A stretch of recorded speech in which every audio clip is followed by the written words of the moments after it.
Bonjour, je suis très heureux de vous retrouver pour cette nouvelle saison du JT de la rédaction de News Assurance Pro. Nous sommes le lundi 3 septembre 2012. Voici les sujets que nous allons développer. La création de la mutuelle Harmonie Mutuelle entre dans sa dernière phase qui consiste à faire connaître la marque avant le fonctionnement opérationnel prévu en janvier.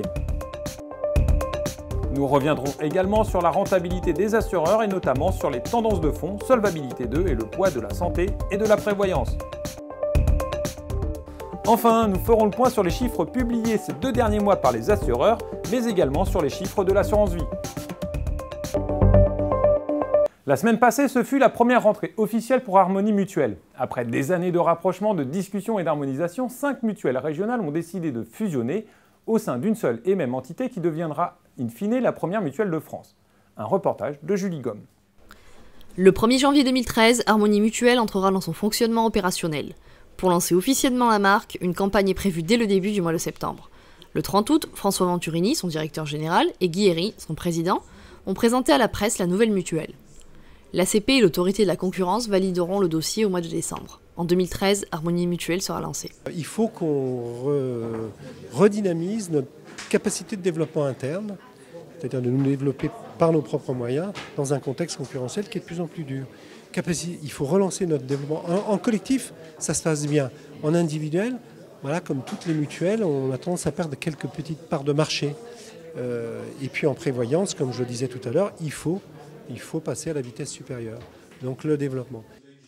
En attendant, des travaux d'organisation importants sont en cours et une marque doit s'installer dans le paysage de l'assurance en France.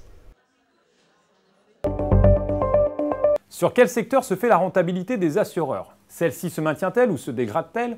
Quels réseaux tirent leur épingle du jeu? Voici des questions auxquelles le cabinet Facts & Figures a répondu dans un baromètre analysant la période 2005-2010 et que vous pouvez retrouver sur notre site. Pour Cyril Chartier-Castler, ces conclusions marquent des tendances encore d'actualité.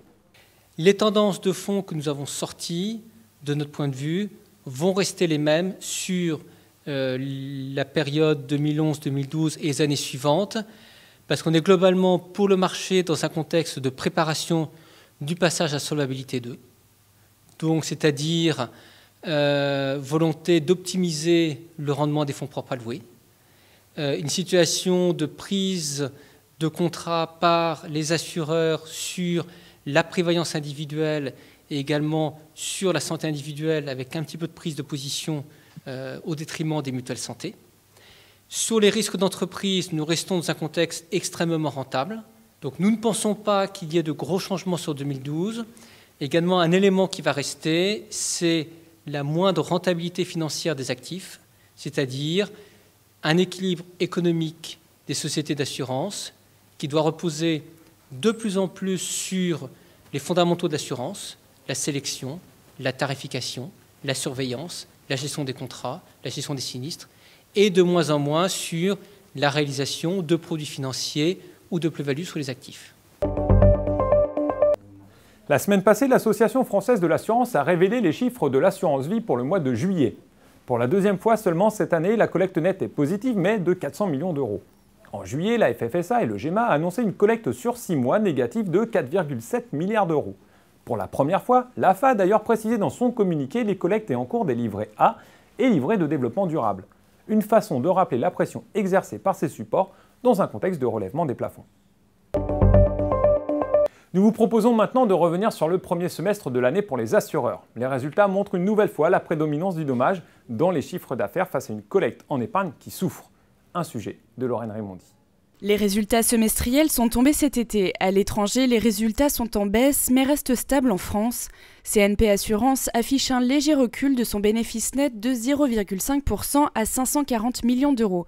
En cause, l'épargne, qui, concurrencée par les produits bancaires, baisse de 15%. Le résultat net d'AXA baisse de 38% à 2,6 milliards d'euros, mais demeurerait inchangé sans les plus-values exceptionnelles en 2011 liées à des cessions. À l'étranger, Swiss Life subit un recul de son bénéfice net de 10,4% à 300 millions d'euros. Generali enregistre une hausse de 4,5% de son bénéfice net à 842 millions d'euros et Aviva est en perte nette de 943 millions d'euros. Avant de nous quitter, sachez que News Assurance Pro a fait peau neuve. Nous avons amélioré notre site internet et n'hésitez pas à naviguer dessus pour découvrir de nouvelles fonctionnalités. Ce JT est maintenant terminé, je vous remercie une nouvelle fois de votre fidélité et vous donne rendez-vous dès la semaine prochaine.